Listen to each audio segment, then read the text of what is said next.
And joining us now, Time Magazine Deputy International Editor Bobby Ghosh and former State Department and Egypt officer Joel Rubin. Joel, thank you for your time. You heard there Mitt Romney speaking the talking points of the day and perhaps now in the next 24 hours, especially given these new comments from Ahmadinejad that are no surprise and no different than what he has said in the past. They're really no surprise, and they are disgusting, and they should be condemned, and they are being condemned. So tomorrow, when the president goes and speaks before the General Assembly, he's going to really set the stage, as he should and as he has for the past 4 years, about America's role in the world, its leadership in advancing peace and security, the successes we've had at galvanizing international support to go after Iran's nuclear program. And this is a key achievement. The United States is back.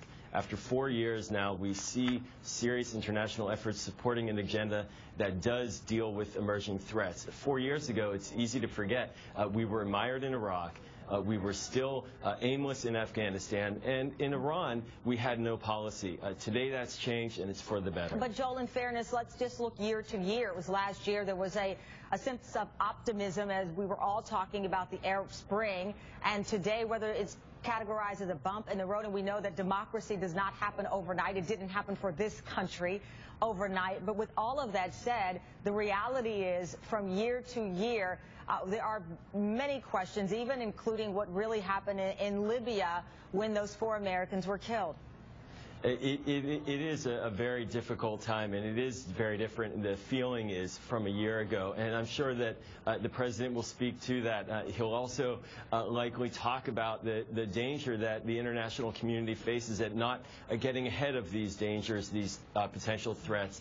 There are issues in these countries. There's concerns about food security, water security, development, and as well the growing rule of law. All of these need to be addressed, and it's really through the collective international action where we can see the most gains. And what this administration has done effectively is galvanize international work. So while the results are not complete, and they shouldn't be expected to be complete so quickly, the process is underway where we see this administration leaning into it with the international community. But Bobby, as we've talked about, I mean, the next 40-plus days, 42, 43 days now, the reality of any speech for the president is that it will be fuel for the fire that Republicans and Mitt Romney hope that they are burning, including this notion of not meeting with world leaders. And you had interesting insight on whatever the president did here would be seen as a negative for some Republicans. He's damned if he does, and he's damned if he doesn't in the eyes of the Republicans, and especially in the eyes of his challenger. Had he met Benjamin Netanyahu, the criticism would be,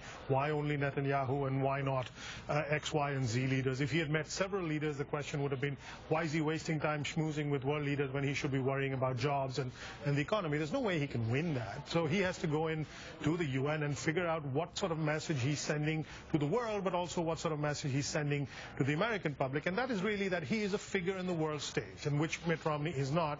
He hasn't had an opportunity to be. But this is the president's way of underlining the fact that he has now international experience, a certain amount of international credibility and stature, and he hopes people will get the message. But what are the stakes, or how are they different this time around, given the context and even our headline, tumultuous times? That's to say the least, and we could literally go down, you know, every country that we saw with protests just on the anti-Muslim or anti-Islamic film alone as of late. Well, this is now a new reality in the Middle East. We're going to see these kinds of outbreaks of anger and violence taking place for several years now, while you have these new democracies, as you pointed out.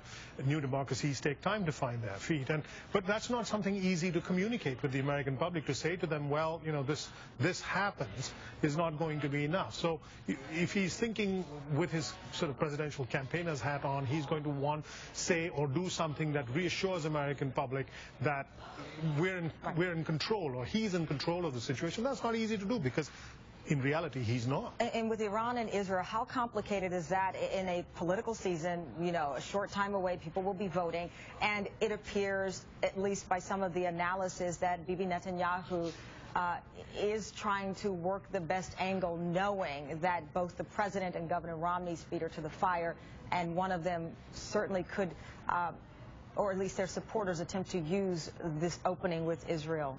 Well, he's in the strongest position, Bibi Netanyahu. He doesn't have a serious challenger to his authority in Israel. Ahmadinejad is a lame duck. He won't be here next year. He has an economic crisis in his hand. President Obama has an economic crisis in his. So you have a situation where you have three players, only one player is in the strong position. It is, again, something that the opposition is going to be able to use against President Obama over and over again, as long as Mr. Romney is not asked what he would do instead. He's never really communicated what he would do instead. He's in the happy position where he can criticize without being challenged. Well, he's actually even said similar actions and similar decisions to the president, which, Joel, has been noted by many people. He hasn't said anything different than what the current administration is saying here.